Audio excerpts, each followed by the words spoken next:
Балалар, бүгін бізде ерекше сабақ болғалы тұр. Қанекей бәріміз назарымызды тақтаға аударайықшы. Балалар, бұл жақта Абай Құнанбайұлының қара сөзінің үзіндісі тұр. Қанекей, қай Абай Құнанбайұлының нешінші қара сөзінен үзінді алынған? Қанекей ойланып көрейікші. Ыстық, нұрлы, жылы сөздерін толықтыруымыз керек. Қанекей ойланып көрейік. Нешінші қара сөзі? Ыстық. Қане кім айтады? Жания? 17-ші қара сөз. Жарайсың, 17-ші қара сөз екен. Не туралы айтылған балалар? Адамның ыстық жүрегі. ал айтамын. Ыстық. Ыстық қайрат. Жарайсың, ыстық қайрат.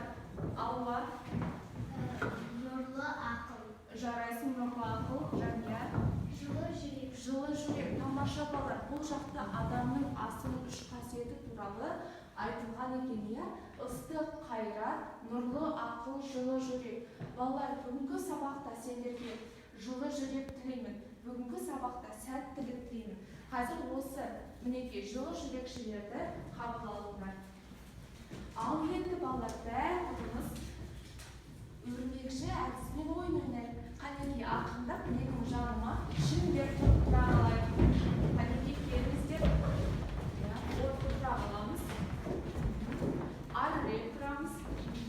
Балалар, бүгінгі біздің өрмекші әдісі ойынымызда біз Абай атамдай деген сөйлемді жалғастыру керек екенбіз. Мысалға қараймыз. Жанболат, Абай атамдай ақын бол. Жанболат жалғастырады. Ал айта ғой. Айсана, Абай атамдай ақылды бол. Аяна, ата Абай сияқты зерек бол. Қат сөйлейміз. Тамаша. Аяна. Салима, Абай атамдай дана бол. Жания, Абай атамдай ақылды бол. Жарайсың. Алла, Абай атамдай ақын бол. Дастан, Абай атамдай зерек бол. Димаш, Абай атамдай данышпан бол. Өте тамаша. Нұрислам, Абай атам секілді ақыл бол. Ақылды бол. Жарайсың. Ал Нұрислам. Айта ғой. Абай атамдай данышпан бол. Ой, рахмет. Ал енді балалар, осы кезеңмен келесі топқа бөлінейік. Енді осы мына конфеттермен балалар, екі түсті конфеттерді таңдап, екі топқа бала Абай және дана Абай тобына жайғасайық. Ал келіңіздер, конфеттің түрлеріне биыл Абай Құнанбайұлына неше жыл болды? Қанша жыл толып отыр, Салима? Абай Құнанбаев атамызға 175 жыл толды. Жарайсыңдар. Мінекей балалар, біз екі топқа бөлдік. Бала Абай және дана Абай. Тамаша. Ендігі кезеңіміз балалар, үй тапсырмасын пысықтап қайталап кетейік. Сендер қазір балалар, мына желпуіш әдісімен бір-біріне сұрақтар қоясыңдар. Топтар бір-біріне қойсаңыздар да болады. Қанекей, Аяна, бастай ғой. Адамдарға шоқпардың не көмегі тиді? Жания. Адамдарға шоқпардың көп көмегі тиді. Олар адамдар жануарларды Қорғану үшін. Жақсы. Дастан, қарт сөйлейміз балалар. Адамдар қарапайым құралдың сапасы қалай жетілдірілді? Ол жердегі қарапайым құралдардың сапасы тез жетілдірілді. Олар ең бірінші жұмырт таяқпен қолданды, содан кейін шоқпарға көшті. Жақсы. Келесі, Нұрислам, сұрақ қоя ғой. Адамның неге пайдаланған? Жанболат, жауап берші. Адамдар қаруды аңдардан қорғануға және аң аулауға қолданған. Жақсы. Келесі сұрақ. Адамның ең бірінші қаруы қандай болған? Адамның ең бірінші қаруы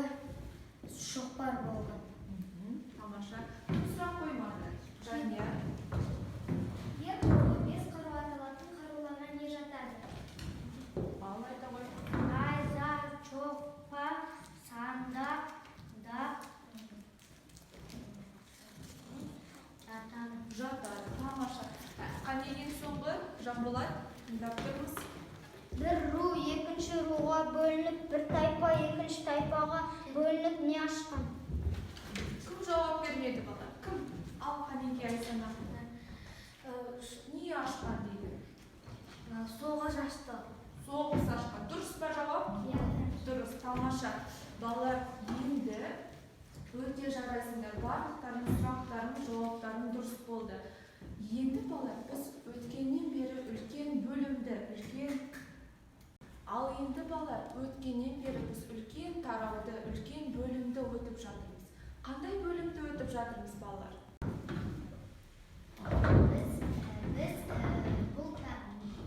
Біз ауыз әдебиетін, халық ауыз әдебиетін өтіп жатырмыз. Жарайсыңдар балалар. Халық ауыз әдебиеті, мәдени мұра. Тамаша.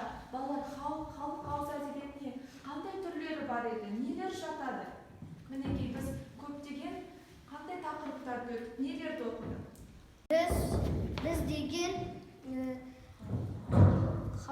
халық ауыз әдебиеті мәдени мұра деген өтіп жатыр. Бөлімді өтіп жатырмыз, иә? Тамаша балалар. Халық ауыз әдебиетіне балалар, халық ауыз әдебиетіне қандай түрлері жатады? Халық ауыз әдебиетіне қиссалар, аңыздар, өлеңдер, жырлар, тағы да басқалар жатады. Жарайсыңдар балалар. Көптеген ертегілердің түрлерін, жаңылтпаштарын, жұмбақтарын өттік, иә балалар? Ал енді пысықтау үшін мынадай сендерге семантикалық карта беремін. Осыны толтырып, қазір бірге бәріміз қарайық балалар. Ауыз әдебиетінің түрлері, яғни жыр, аңыз, ертегі, мәтел, жаңылтпаш.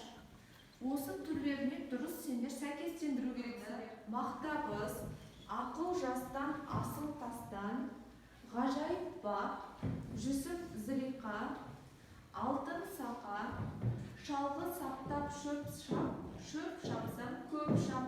Ойлас керек. Және де тайбұрыл деген түрлері жазылған.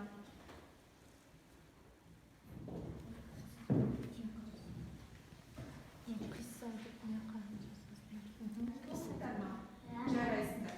Енді орнымыздан тұрып сөйлейік. Бір-бірден жауап бересіңдер. Отырсыңдар. Қобыланды батыр.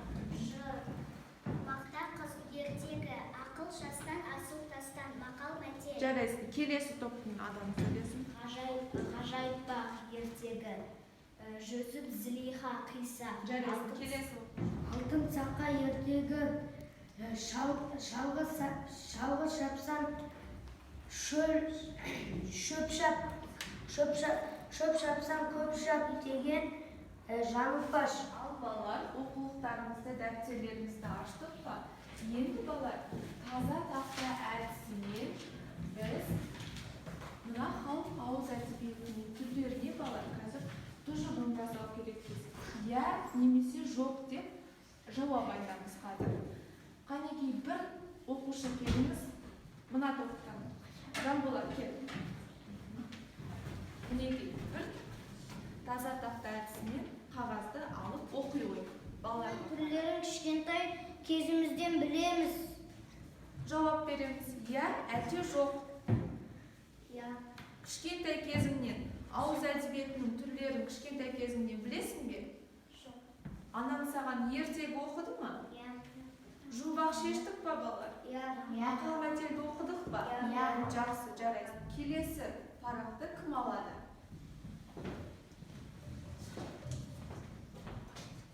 Ұлы адамдар ертегі, жұмбақ, жыр, аңыздарды тыңдап айтып өскен бе? Менің ойымша,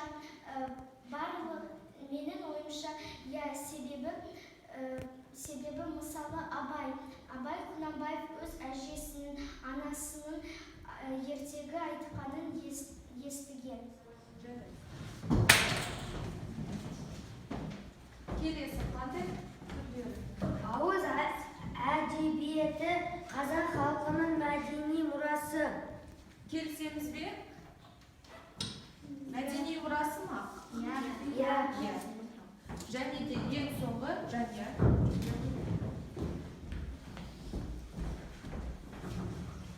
Мен биыл ауыз әдебиетінің бір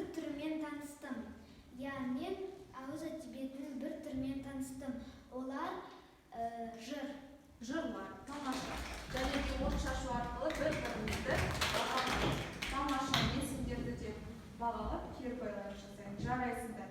Енді балалар, келесі мен сенен жауап күтемін әдісі арқылы бұрын соңды алдыңғы білімдеріңді, Абай Құнанбайұлы туралы алдыңғы білімдеріңді қанекей қайталап көрейікші. Сендер мен сенен жауап күтемін деп Абай Құнанбайұлы туралы сұрақтарыңды қою керексіңдер, дайындап келген. Бастайсың ба? Дастан, мен сенен жауап күтемін. Абай атамыз қай жерде туылды? Абай атамыз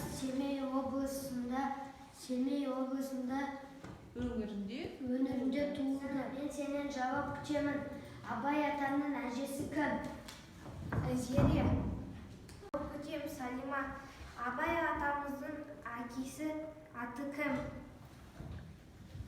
Айсана, Абай атамыздың әкесінің аты Құнанбай болған. Жанболат, мен сенен жауап күтемін. Абайдың қандай өлеңін білесің? Абай атаның ғылым таппай мақтанба, жер үстінде жарығай, көзімнің қарасы. Жарайсың. Алуа, мен сенен жауап күтемін. Абай атаның шын аты кім? Жанболат, Абай атамыздың шын аты Ибрахим. Жәния, мен сенен жауап күтемін. Абай атамыз қай жылы туылған? Абай атамыз 1845 жылы туылған. Димаш, мен сенен жауап күтемін. Абай атамыздың анасының аты кім?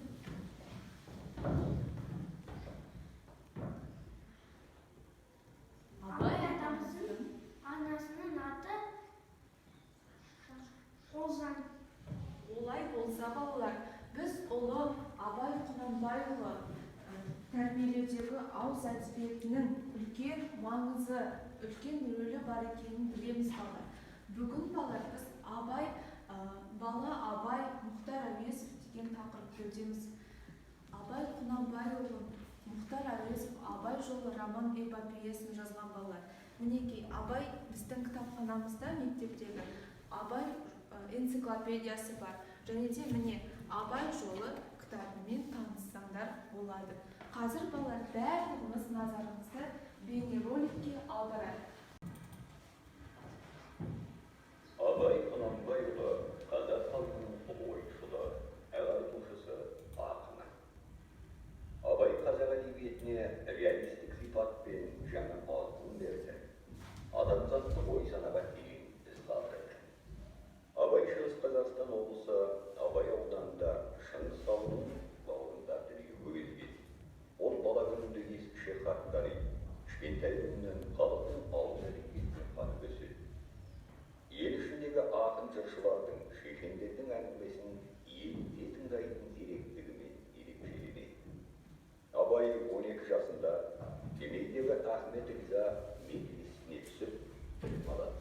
Ақынның араб, парсы тілін меңгеруі шығыс ақындарының оқып, шығыс әдебиетіне еркін бойлауына ықпал етеді. Абай шығыс ақындарының шығармаларын танумен ғана шектелмей, өзі сол үлгіде өлеңдер жазған. Ол шығыс әдебиетінен төл әдебиетімізге зор жаңалық алып келді. Солардың бірі уәзін өлең үлгісі. Ақын өлеңдерінде бұл үлгі еркін қолданылады. Шығыс шайырларының нәзира көйлік дәстүрінде де Балалар, халық ауыз әдебиеті қандай ұлы тұлғаларды тәрбиелеген? Кім айтады? Салима. Халық ауыз әдебиеті Абай Құнанбаевты тәрбиелеген. Жақсы, тағы да қандай ұлы тұлғаларды білеміз? Және де Мұхтар Әуезовты. Жарайсыңдар балалар. Енді мына тақтамызға қарай отырып, бүгінгі біздің тақырыбымыздың аты қандай деп ойлайсыңдар балалар? Бала Абай Мұхтар Әуезов. Тамаша балалар. Қазір ғана сіздер мәлімет алдыңыздар, Абай Құнанбайұлы туралы. Мінекей, Абай жолы роман эпопеясын жазған жазушы, педагог әрі ғалым Мұхтар Әуезовтың де суреті, портреті тұр екен, балалар. Ал енді осы Мұхтар Әуезов туралы 1897 жылы 28 қыркүйекте қазіргі Шығыс Қазақстан облысы Абай ауданында дүниеге келіп, 1900 1961 жылы 27 маусымда Мәскеуде қайтыс болады. Күйеуі Алматы қаласында келген кескін ауыл мектебінен сауатты айқындыққа 1908 жылы дегендегі коммунизмге қажет мектебінде кейін орыс мектебінің дайындық курсында оқиды. 1910 жылдың соңғы жылында Даулаттан ғашқы шығармасын жазады. Сол жылы Семей қалалық мұғалімдік семинариясына түсіп, оны 1919 жылы бітіреді. Семинарияда оқып жүріп, Шәкәрім Құрайбекұлының жолсыз шаңырақ жастарының негізінде еңбек деген пьесасын жазып, 1917 жылы маусым айында Ойқұдық деген жерде сахнаға шығарады. Тамаша балалар. Біз Мұхтар Әуезов туралы ақпарат алдық па балалар? Абай Құнанбайұлының Мұхтар Әуезов туралы өмірі мен шығармашылығы туралы көптеген мәлімет алдық. Ал енді балалар, қазір сендермен фронтальды жұмыс жасаймыз. Бұл жақта сендерге қазір мен сұрақ қоямын. Ал енді балалар, оқулықтарымызды ашып, бала Абай тақырыбымен танысамыз, мәтінді оқимыз. Қанеке өз бетімізше оқып шығайық.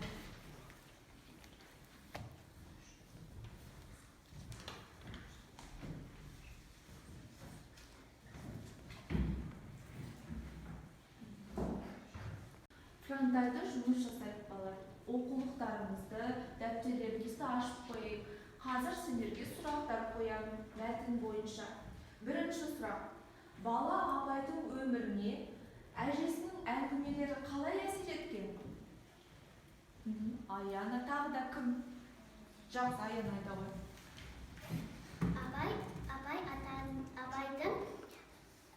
Абай кішкентай кезінен бері әжесінің әңгіме жырларын тыңдап келді. Әжесінің Абайға оқылынған жырлары, әңгімелері, ертегілері оған жақсы әсер етті. Жақсы, тамаша. Келісеміз бе балалар? Жарайсыңдар. Қол шапалақтап қойып. Екінші сұрақ. Мәтіннің мазмұны бойынша Абайдың ауылында қандай дәстүр болғанын әңгімелеңдер. Қандай дәстүр болған? Алжан болады.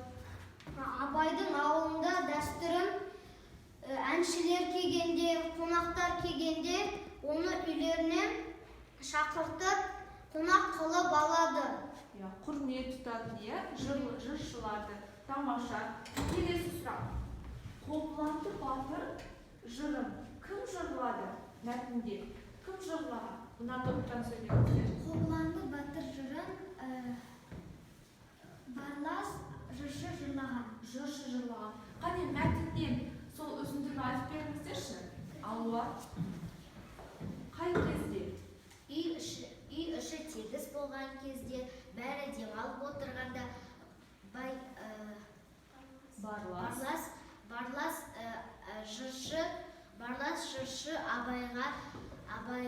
Барлас жыршы Абайға жыр жырлап берді. Жарайсың. Келесі сұрақ. Қонақтарға Абай қандай тілек білдірді? Абай қонақтарға біздің үйге осы ауылда тағы да 1-2 күн қонақ болып кетіңіздер деп тілек білдірді. Жақсы. Келесі сұрағымыз. Барлас ақын Абайдан қандай үміт күтті? Дастан. Шырағым, ер жетсең сірә не етерсің, алысқа шырқап кетерсің, шындасаң шыңға жетерсің деп Өлең жолдарын арнады, иә? Бұл өлең жолдарында не мағына білдіреді, нені күтті? Абай сол өлеңде ақын болу үшін білген, Барлас Абайды ақын болады деп білген, мақтан тұтқан.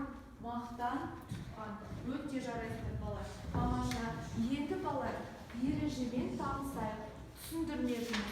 Бізде мына мәтінді оқылғаннан кейін келесі бетте балалар көптік жалғау деген бізде ереже бар. Бұл шақта бұл ережеде балалар жазушы келген топты, кейде бірнеше адамды атау үшін көптік жалғауын қосқан. Ол жақта мысалға абайлар атқа қонды деген сөйлемдер. Бұл сөйлемде балалар абайлар бірнеше абай деген сөзде көп абай атқа отырды деген мағынада емес, абайдың жанында да бірнеше адамдар кісілер бар деген мағынаны білдіреді екен. Түсінікті ме?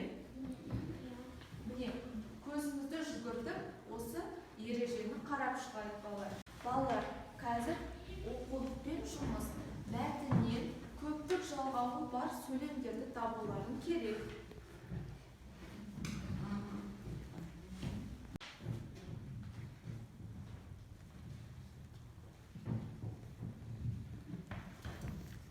Я жаңағы осының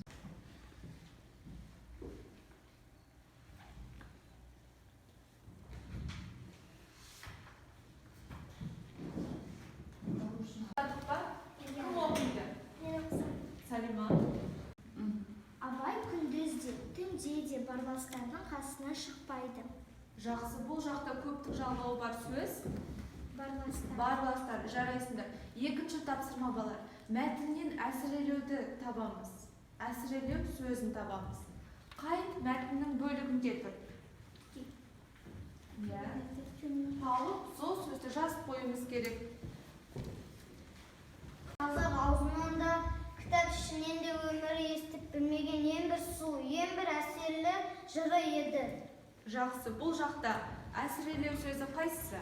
Ең бір сұлу. Ең бір сұлу, ең бір әсерлі. Тамаша, келісеміз ба? Иә. Аллитерацияны табу керек балалар. Қай бөлікте жазылған аллитерация сөзі? Ойланамыз, табамыз, одан кейін жазамыз. Бұл жерде тақпақта ел соғысы шыдасаң шыңға жетерсің деген кезде бар.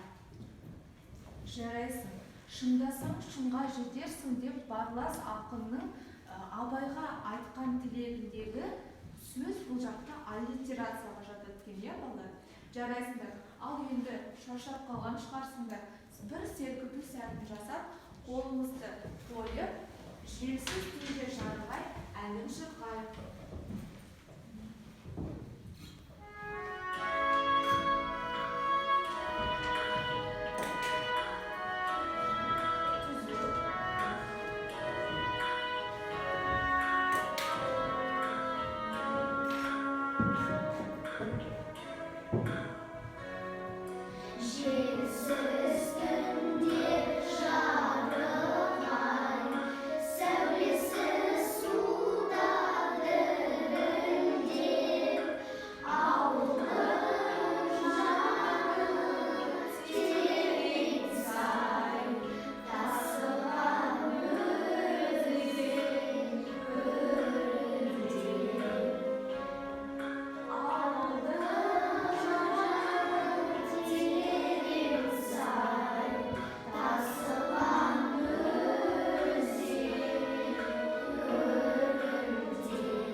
Өз-өзімізді Балташым әдісімен бағалайық. Балташым әдісінің жасыл түсі балалар, түсіндім деген мағынаны білдіреді. Сары түсі толық түсінбедім, ал қызыл түсі еш нәрсені түсінбедім деген мағынаны білдіреді екен балалар.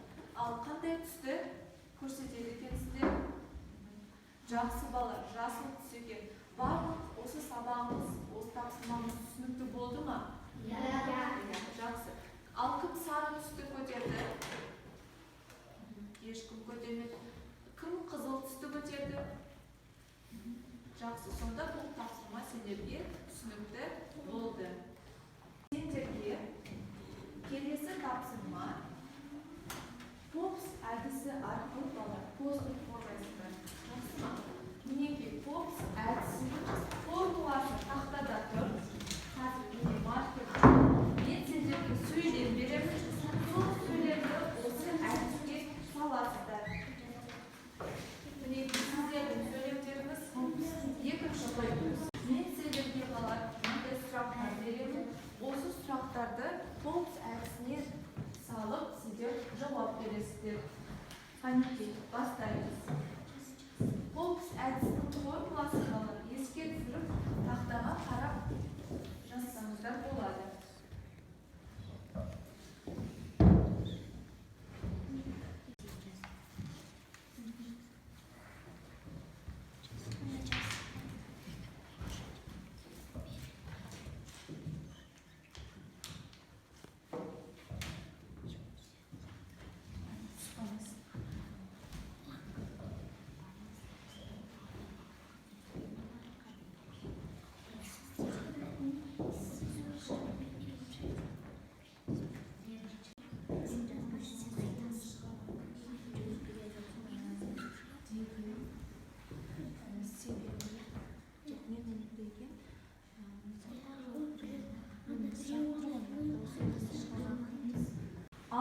топтық жұмысты аяқтайық.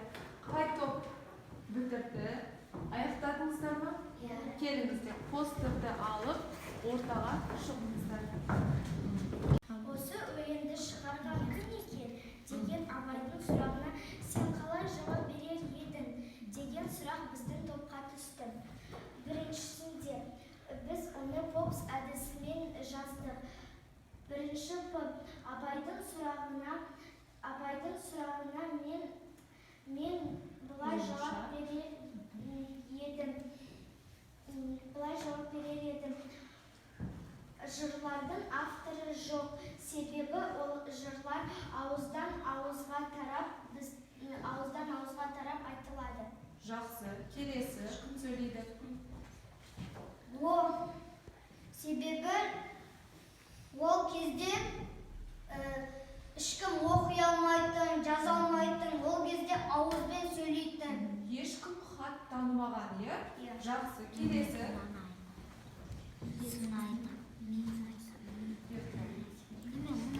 Мысалы, Қобыланды батыр жырын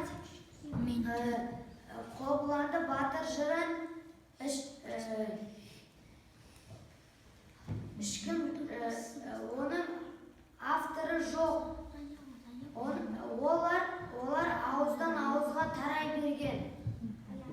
Қорыта айтқанда Аяна. Қорыта айтқанда, бұрынғы заманда жырларды ауызбен айтқан. Қобыланды батыр жырында да сондай ауыздан ауызға тарап келе жатыр. Осы өлеңді Барлас ақын Абайға жырлап берген еді. Қорыта айтқанда, Барлас абайлардың абайлардыға осы Қобыланды батыр жырын жырлаған. Жақсы, тамаша. Панеке, шапалақтап қойып. Қалай бағалаймыз балар? Жақсы жауап берді ма? Дұрыс жауап берді ма? Жақсы, отыра қойыңыздар, жайғасыңыздар. Келесі тобымыз дайын. Топқа түскен сұрақ: Барлас ақынның Абайға айтқан сөзінен не байқадың? Біріншісі, менің ойымша, Барлас ақынның сөзінен Абайдың болашағын байқадым. Себебі ол Абайды ұғымтал, зерек, ақылды екенін байқаған. Мысалы, Абайға арнаған өлеңін шығарған. Қолды айтқанда шырағым шын жетесің деп сенім білдірген. Жақсы.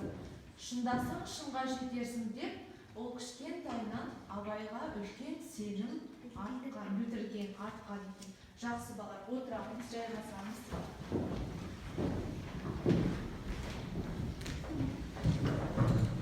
Қорыта айтқанда, қазір 3Қ әдісімен сабағымызды қорытуға. 3Қ деген мына сөйлемдерде Қ әрпінен басталады. Қараңыздар. Осы сабақта не құнды болды? Осы сабағымызда, өткен сабағымызда не құнды болды? Алла. Менің ойымша, бұл жердегі құндылық ол Барлас ақынның Абайға шығарған өлеңін. Жақсы. Сен үшін осы мәтінде не қиын болды? Не қиын болды осы мәтінде? Бұл жерде маған еш қиыншылық болған жоқ. Жақсы. Және келесі үшінші сұрағымыз балалар. Сен үшін осы мәтінде не қызық болды? Маған осы мәтінде қызық болғаны ол Абайдың кішкентай кезінен жырларға және әңгімелерге қызыққаны. Ал жақсы балалар, өте тамаша. Осылай сабағымызды қорытындылаймыз. Ал енді өздерінің кері байланыс жасайық. Еркін микрофон әдісімен микрофонға балалар сабақтан алған кері байланыстарыңды білдіресіңдер. Түсіндім. Былай айта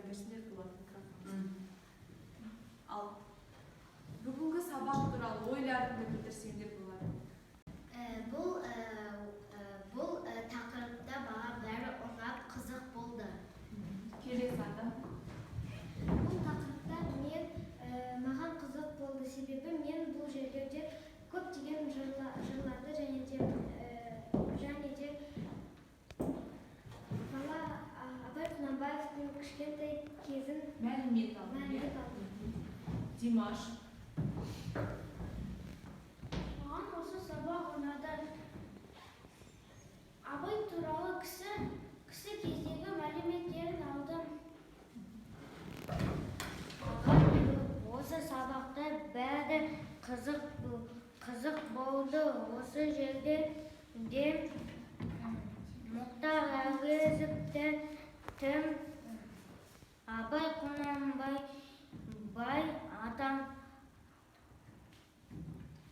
атамызды видеодан көрдік. Алдына қадar жақсы аяна бастайды. Маған бұл сабақта бәрі түсінікті болды. Себебі Абай Құнанбаев туралы көп мәліметтер жинадым. Маған бұл сабақта бәрі қызық болды. Себебі бұл жерде жырлар,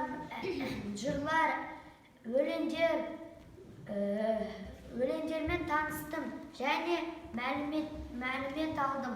Менің ойымша, Абай атам осы өлеңді дәлелдеді. Шырағым, ер жетсең сірә нетерсің, алысқа шырқап кетерсің, шындасаң шыңға жетерсің.